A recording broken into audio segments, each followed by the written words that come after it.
Crispy commercial कचौरी हम घर में भी बड़ा इजीली बना सकते हैं। इसके लिए सबसे पहले आधा किलो मैदे में 3 टेबलस्पून घी डालेंगे और नमक डालकर इसको गूंद लेंगे।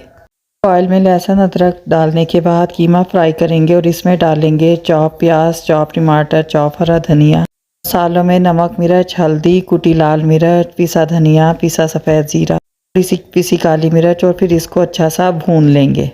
ज़्यादा फ्राई नहीं करना, बस पानी खुश्क होने पर उतार लेंगे। आटे के हमने पेड़े बना लिए हैं। इसके लिए शॉर्टिंग तैयार करें। इसके लिए कॉर्नफ्लोर में थोड़ा सा बेकिंग पाउडर मिलाएंगे और उसमें घी ऐड करके इसको मिक्स कर लेंगे। एक पेड़े को बेलकर उस पर दिए गए तरीके से लगाकर उसको फोल्ड कर लेंगे। फोल्ड किए हुए पेड़ों को कुछ देर रेस्ट देने के बाद बेल लेंगे। इसके अंदर कीमा भरेंगे, चारों कोनों को आपस में जोड़ेंगे और उसके बाद जो कोने रह जाएंगे उनको आपस में मिलाकर अच्छी तरह दबा देंगे। लो आंच पर फ्राई करेंगे।